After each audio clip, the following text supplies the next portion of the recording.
ಹಳ್ಳಿಗಾಡುಗಳ ಜನಗಳ ಮೇಲೆ, ಬೆಂಗಳೂರಿನ ನಗರ ಜನಗಳ ಮೇಲೆ ಸೇಡನ್ನು ತೀರಿಸ್ಕೊಳೋ ಅಂತ ಹೀನ ಕಾರ್ಯವನ್ನು ನೀವು ಮಾಡ್ತಾ ಇದ್ದೀರಾ. ನಾನು ಎಚ್ಚರಿಕೆಯನ್ನು ಕೊಡ್ತಾ ಇದ್ದೀನಿ, ರಾಜ್ಯದ ಜನತೆಗೆ ವಿನಂತಿ ಮಾಡ್ತಾ ಇದ್ದೀನಿ. ಮುಂದೆ ಬರೋವಂಥ ಜಿಲ್ಲಾ ಪಂಚಾಯಿತಿ ಇರ್ಬೋದು, ಬೆಂಗಳೂರು ಮಹಾನಗರ ಪಾಲಿಕೆ ಇರ್ಬೋದು, ಈ ಚುನಾವಣೆಯಲ್ಲಿ ಇವ್ರಿಗೆ ಬುದ್ಧಿ ಕಲಿಸ್ಬೇಕು. ಇವ್ರಿಗೆ ಮನೆಗೆ ಕಳಿಸಿಲ್ಲ ಅಂದರೆ ಇನ್ನಷ್ಟು ತೆರಿಗೆಗಳು ಬರ್ತೈತೆ. ಇನ್ನಷ್ಟು ತೆರಿಗೆಗಳ ಹೊರೆಯನ್ನು ರಾಜ್ಯದ ಜನಗಳ ಮೇಲೆ ಏರ್ತಾರೆ ಇವರು. ಈ ಮೋಸಗಾರ ಕಾಂಗ್ರೆಸ್ಗೆ ಎಲ್ಲೂ ಓಟ್ ಹಾಕಬಾರ್ದು. ನಿಮ್ಮ ನೆಂಟರು, ನಿಮ್ಮ ಅಣ್ಣ ತಮ್ಮ ನಿಂತರು ಕಾಂಗ್ರೆಸ್ ಪಾರ್ಟಿಯಿಂದ, ಅಣ್ಣ ತಮ್ಮ ನಿಂತರೂ ಓಟ್ ಹಾಕ್ಬೇಡಿ. ಅವಾಗೇ ಈ ಬುದ್ಧಿ ಬರ್ತೈತೆ. ನಮ್ಮ ಸರ್ಕಾರ ಇದ್ದಾಗ ಬೊಮ್ಮಾಯಿಯವರು ಈ ಬೆಲೆ ಏರಿಕೆ ಆಗಿ 100 ರೂಪಾಯಿ ದಾಟ್ಬಿಡುತ್ತೆ, ಮಾನ ಮರ್ಯಾದೆ ಹೋಗುತ್ತೆ ಅಂಥೇಳಿ ನಾವು 7 ರೂಪಾಯಿ ಕಡಿಮೆ ಮಾಡಿದ್ರಿ. ಯಾವುದು ರಾಜ್ಯ ಸರ್ಕಾರದ ಆದಾಯ ಏನಿದೆ, ಕೇಂದ್ರದಲ್ಲ, ರಾಜ್ಯ ಸರ್ಕಾರದ ಆದಾಯ ಏನಿದೆ ಅದರಲ್ಲಿ ನಾವು 7 ರೂಪಾಯಿ ಕಡಿಮೆ ಮಾಡಿದ್ರಿ. ಆ ಸಂದರ್ಭದಲ್ಲಿ ಮಾರಾಟ ತೆರಿಗೆನ ಕಡಿಮೆ ಮಾಡಿದ್ರಿ. ನಮ್ಮ ರಾಜ್ಯ ಸರ್ಕಾರಕ್ಕೆ ಬರುವಂತ ಆದಾಯ ಕಡಿಮೆ ಮಾಡಿದ್ರಿ. ಈಗ ಇವ್ರ ಯೋಗ್ಯತೆಗೆ 100 ಸೀಟ್ ತಗೊಳಕ್ಕಾಗಿಲ್ಲ. ಪಾರ್ಲಿಮೆಂಟಲ್ಲಿ 100 ಸೀಟ್ ತಗೊಳಕ್ಕಾಗಲಿಲ್ಲ. ಪೆಟ್ರೋಲ್ ಬೆಲೆಯನ್ನು ಮಾತ್ರ 100 ದಾಟಿಸ್ಬಿಟ್ರು ಇವ್ರ ಯೋಗ್ಯತೆಗೆ, ಕಾಂಗ್ರೆಸ್ಸಿನ ಯೋಗ್ಯತೆಗೆ ಪೆಟ್ರೋಲ್ ಬೆಲೆಯನ್ನ 100 ರೂಪಾಯಿ ದಾಟಿಸಿ ಆಚೆ ಹೊರಟೋಯ್ತು. ಈಗ ಈ ಕೀರ್ತಿನೂ ಕೂಡ ಇವ್ರಿಗೆ, ಕಾಂಗ್ರೆಸ್ ಅವ್ರಿಗೆ ಸಿಗಬೇಕು, 100 ರೂಪಾಯಿ ದಾಟಿಸುವಂಥದ್ದು. ಇನ್ನೊಂದು ಹೇಳ್ತಾರೆ, ಯಾರ MB ಪಾಟೀಲ್ ಹೇಳ್ತಾರೆ, ನೋಡ್ರಿ ಪಕ್ಕದ ರಾಜ್ಯಗಳೆಲ್ಲ ಕಡಿಮೆ ಇದೆ, ನಮಗಿಂತ ಜಾಸ್ತಿ ಇದೆ ಅಂತ ಹೇಳ್ತಾರೆ. ಯಾಕೆ ಡೆಲ್ಲಿಯಲ್ಲಿ ಎಷ್ಟಿದೆಯಪ್ಪ ಅದನ್ನ ಹೇಳೋ, ಸ್ವಲ್ಪ ಬೇರೆ ಬೇರೆ ರಾಜ್ಯಗಳಲ್ಲಿ ಹೇಳಿ ಎಷ್ಟೆಷ್ಟಿದೆ ಅಂತೇಳಿ. ಎಲ್ಲ ರಾಜ್ಯಗಳ ಅಂಕಿ ಅಂಶಗಳನ್ನು ಕೊಡಿ. ಯಾವ್ಯಾವ ರಾಜ್ಯದಲ್ಲಿ ಎಷ್ಟೆಷ್ಟಿದೆ ಕೊಡಿ. ಅಲ್ಲ ರೀ, ಅವ್ರು ಯಾರೋ ಒಂದು 10 ಮರ್ಡರ್ ಮಾಡವ್ರೆ ಅಂತ ಹೇಳಿದ್ರೆ ನಾನು 4 ಮರ್ಡರ್ ಮಾಡಿರೋದು ಅಂತ ಹೇಳ್ತಿದ್ದೀರಾ? ನಾಚಿಕೆ ಆಗಲ್ವಾ ನಿಮಗೆ? ಹೋಲಿಕೆ, ಕರ್ನಾಟಕ ದೇಶದಲ್ಲಿ ಒಂದು ಆರ್ಥಿಕ ಸ್ಥಿತಿಯನ್ನು ಒಳ್ಳೆ ರೀತಿ ನಡೆಸ್ಕೊಂಡು ಹೋಗೋ ರಾಜ್ಯ ಅಂತ ಕೀರ್ತಿ ಇತ್ತು ನಮಗೆ. ಫೈನಾನ್ಷಿಯಲ್ ಡಿಸಿಪ್ಲಿನನ್ನು ನಾವು ಮೇಂಟೈನ್ ಮಾಡ್ಕೊಂಡು ಬರ್ತಾ ಇದ್ರಿ. ಒಂದು ನಮ್ಮದು ಸಂಪತ್ ಭರಿತ ಹೇಳಿದ್ರಲ್ಲ ಅವಾಗ, ನಮ್ಮ ತೆರಿಗೆ ನಮ್ಮ ಹಕ್ಕು, ನಮ್ಮ ತೆರಿಗೆ ನಮ್ಮ ಹಕ್ಕು, ನಾವು ಸಂಪತ್ ಭರಿತ, ಎಲ್ಲದರಲ್ಲೂ ಸಂಪತ್ ಭರಿತ ಅಂತ ಹೇಳಿದ್ರಲ್ಲ. ಸಂಪತ್ ಭರಿತ ಅಂತ ಹೇಳಿದ್ಮೇಲೆ ನೀವು ಇವತ್ತು ನೀವು ಮಾಡ್ತಾ ಇರೋದು ಏನು ಕೆಲಸ ಮಾಡ್ತಾ ಇದ್ದೀರಾ? ಯಾರಿಗೆ ಹೋಲಿಕೆ ಮಾಡಬೇಕು ನೀವು? ಸಂಪತ್ ಭರಿತ ರಾಜ್ಯಗಳಿಗೆ ಹೋಲಿಕೆ ಮಾಡ್ಕೊಬೇಕಾಯ್ತು ನೀವು.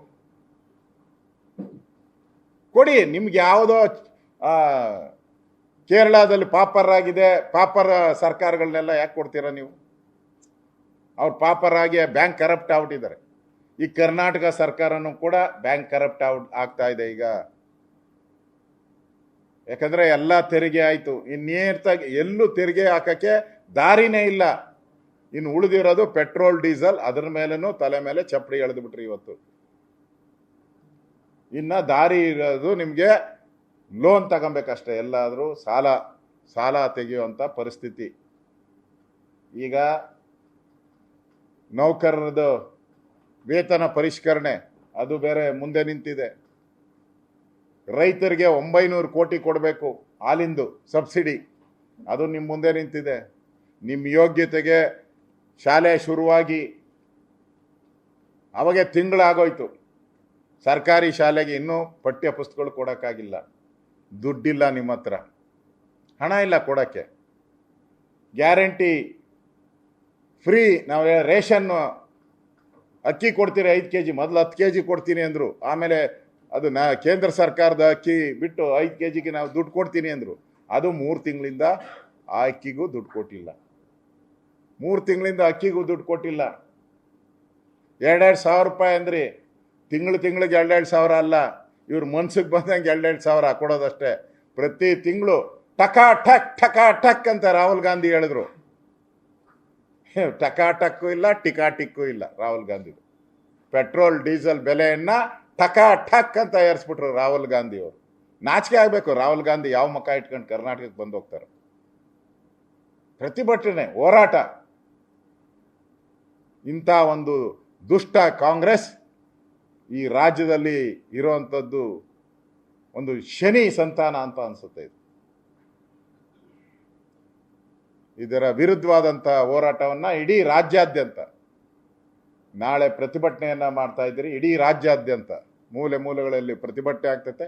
ಬೆಂಗಳೂರಲ್ಲೂ ಕೂಡ ನಾನು ಮತ್ತು ವಿಜಯೇಂದ್ರ ಅವರು ನೇತೃತ್ವದಲ್ಲಿ 11:15 ನಾಳೆ ಅಲ್ಲಿ ಫ್ರೀಡಮ್ ಪಾರ್ಕ್ ಹತ್ರ ನಮ್ಮ ಪ್ರತಿಭಟನೆಯನ್ನು ಮಾಡ್ತೀರಿ. ಅಲ್ಲಿಗೆ ಏನು ಬಿಡಲ್ಲ. ಇದನ್ನು, ಈ ಪ್ರತಿಭಟನೆಗಳನ್ನು ಹಂತ ಹಂತವಾಗಿ ಹೆಂಗೆ ಮಾಡ್ಬೋದು, ಸೈಕಲ್ ಜಾಥಾ ಇರ್ಬೋದು, ನಡಿಗೆ ಇರ್ಬೋದು, ಈ ಥರ ಹೋರಾಟಗಳನ್ನು ನಾವು ಮಾಡ್ತೀರಿ. ಇಷ್ಟು ದೊಡ್ಡ ಏರಿಕೆ, ಜನ 60 ಪೈಸಾ 70 ಪೈಸಾ ಏರಿಕೆ ಆದಾಗೆ, ಲೀಟ್ರಿಗೆ 60 ಪೈಸಾ 70 ಪೈಸಾ ಆದಾಗೆ ಜನ ನಮ್ಮನ್ನ ಕೆಟ್ಪದಲ್ಲಿ ಅಂತ ಉಗಿತಾ ಇದ್ರು ನಮ್ಮನ್ನ. ಈ ತರ ಏರಿಕೆ ಆದಾಗ 3 ರೂಪಾಯಿ ಒಂದೇ ಸರಿ, ಅಂದ್ರೆ ಲೂಟಿ ಮಾಡೋ ಅಂತ ಒಂದು ವ್ಯವಸ್ಥೆಯನ್ನ ಇವತ್ತು ಕಾಂಗ್ರೆಸ್ ಮಾಡ್ತಾ ಇದೆ. ಇವತ್ತು ಈ ತರ